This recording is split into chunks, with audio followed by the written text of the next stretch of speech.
ఈ 17 సంవత్సరాలలో నీకు వ్యక్తిగతంగా బాగా పేరు తెచ్చిన చిత్రం కానీ లేదంటే వ్యక్తిగతంగా నీకు బాగా సంతృప్తిని ఇచ్చింది కానీ ఏమన్నది? ఎంఎస్ సుబ్బలక్ష్మి అంతే. సో ఫస్ట్ చైల్డ్ కాబట్టి చైల్డ్. ఇంకోటి ఏంటంటే ఆమె రూపం అంటే ఆ చిత్రం చెక్కినంతగా అంత బాగా వచ్చింది నాకు. నేనే ఆ తర్వాతకి ఎన్టీఆర్ గారిది దానవీరేశ్వర గారిలో శ్రీకృష్ణుడు అమెరికా తానా సభలకు పోయింది.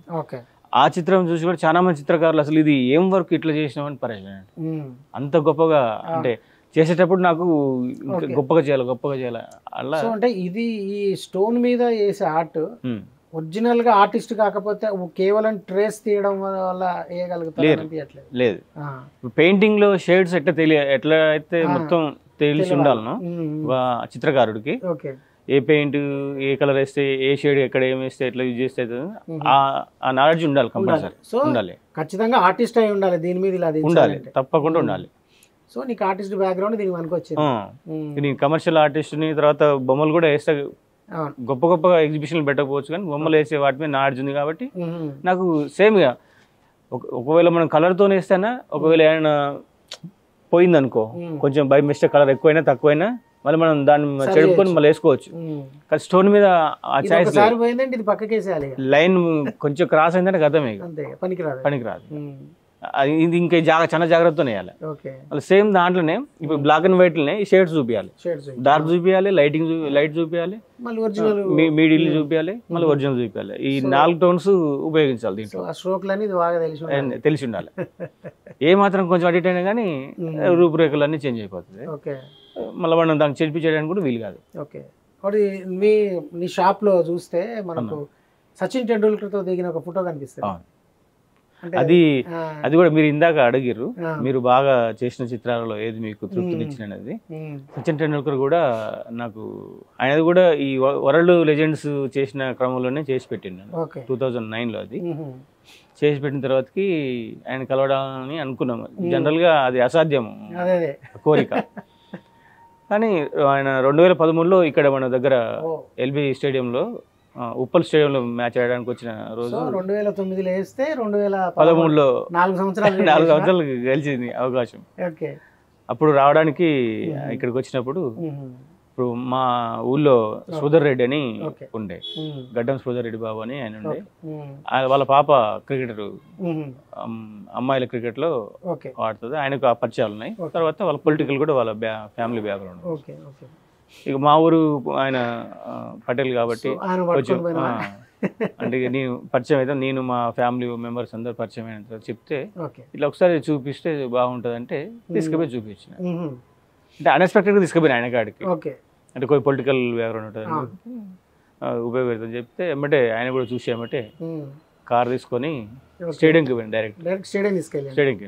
స్టేడియంలో క్యూరేటర్లు వీళ్ళంతా ఆయనకు పరిచయం ఉన్నారు. వాళ్ళ పాప ఆడడం. స్టేడియం పోయిన కూడా స్టేడియం లేడు అప్పటికి. అందరు ప్లేయర్స్ వచ్చారు కానీ సచిన్ మాత్రం రాలేదు. సచిన్ ఇక్కడ ఇప్పుడు సీఎం క్యాంప్ ఆఫీసర్ కాకతీయ హోటల్లో దాంట్లో ఉన్నాడు. ఆయన వచ్చినా కానీ రానంటే ఇన్ఫర్మేషన్ ఉంది. ఎవరికి కూడా వచ్చినట్టు తెలియదు. ఓన్లీ ఎవరికి తెలుసు అంటే చాముండేశ్వరి నాథ్ ఆయనకు ఒక్కడికి ఆయన గురించి ఇన్ఫర్మేషన్. మళ్ళీ ఆయన నెంబర్ వాళ్ళు వేరే వాళ్ళ ద్వారా తీసుకొని వేరే వాళ్ళతో కలిసి కొన్ని మాట్లాడితే ఆయన అవమానించలేదు. కానీ ఇలాంటి వాళ్ళు చాలా మంది ఉంటారమ్మా, ఎందుకు ఇదని ఆయన అన్నాడు. ప్రపంచంలో చాలా మంది చిత్రకారులు ఉంటారు, సచిన్ కు చాలా మంది ఇస్తారు, నీదేం ప్రత్యేకత ఏంది అట్లా అటువంటిది ఏం కుదరదు అన్నాడు. అంటే మా శ్రీధర్ బాబు ఉండి ఇది మీకు చూపిస్తాం సార్, మీకు నచ్చితే తీసుకోండి, రిజెక్ట్ చేస్తే మీ దగ్గర నుంచి వెళ్ళిపోతాం, మేము వేరే ఛాయిస్ అడగమని చెప్పి. ఇక ఆయన వాళ్ళ పొలిటికల్ ఇన్ఫ్లుయెన్స్ అంతా ఉపయోగించి చెప్తే సరే రండి అన్నాడు. అప్పుడు కాకతీయ హోటల్ పోతే ఆయన మేము ఒక ముందుకి రాలేదు. మేము పోయి ఒక 10 minutes half an hour off చేసినాక వచ్చింది. ఇది తీసుకుపోయి చూపిస్తే అసలు ఆయన నీలాంటి వాళ్ళు వరల్డ్ వైజ్ గా చాలా మంది ఉంటారు ఆయన అభిమానులు, అన్ని కొంచెం మనలో తక్కువ చేసి మాట్లాడిన ఆయన మాట్లాడకుండా అది తీసుకొని నన్ను మా శ్రీధర్ బాబు గారిని తీసుకొని చలో సచిన్ గారికి 6th ఫ్లోర్ లో 5th ఫ్లోర్ లో ఉంటే తీసుకెళ్ళాడు. అట్లా అది అదొక నా జీవితంలో మర్చిపోలేని సంఘటన. అది చాలా మెమరీ. ఇప్పటికీ నాకు చాలా ఎంఎస్ సుబ్బలక్ష్మి గారు ఎంతైతే గుర్తింపు తెచ్చిందో చిత్రము. అంటే ఇప్పుడు ఎంఎస్ సుబ్బలక్ష్మి మీ దగ్గర ఉందా, ఎవరన్నా కొనుగోలు చేసారు దాన్ని? ఇద్దరు కొనుగోలు చేశారు. ఓకే, ఫౌండేషన్ ఇచ్చిన. ఒకటి అర్ణపప్పు మేడం ఫస్ట్ టైంలో తీసుకున్నారు. సెకండరీ ఇంకొక మేడం ఒక మన ఇక్కడే కూకట్పల్లి ఏరియాలో ఒక మేడం తీసుకుని ఎగ్జిబిషన్ పెట్టినప్పుడు. ఆ తర్వాత ఇంకా 2-3 ఆర్డర్లు వేరే వాళ్ళు అడిగితే కూడా చేసి ఇచ్చినారు. సేమ్ ఎంఎస్ సుబ్బలక్ష్మి సేమ్ అదే స్టిల్ అదే పిక్చర్, చాలా గొప్పగా ఉండేనట్టు అసలు. అసలు దగ్గర ఒకటి పెట్టుకున్నావా మరి? నా దగ్గర లేదు, చేయించిన కానీ ఇప్పుడు ప్రజెంట్ నాకు లేదు. మామూలుగా ఆర్డర్స్ ఎట్లా వస్తున్నాయి నీకు? ఇది ఈ ఎగ్జిబిషన్ పెట్టిన తర్వాతకి బాగా ప్రచారంలోకి వచ్చింది, అన్ని టీవీ మాధ్యమాలలో, అన్ని టీవీ ఛానల్స్లో, పేపర్లలో, అన్నిట్లలో. మీరు కూడా ఒకసారి సాక్షులు నా గురించి ఆర్టికల్ రాశారు 13లో, సచిన్ కలిసిన సందర్భం గురించి రాశారు. అలా అందరి సహకారం, అందరి ప్రేమ, అందరి అభిమానంతో బాగా ప్రాచుర్యంలోకి వచ్చింది.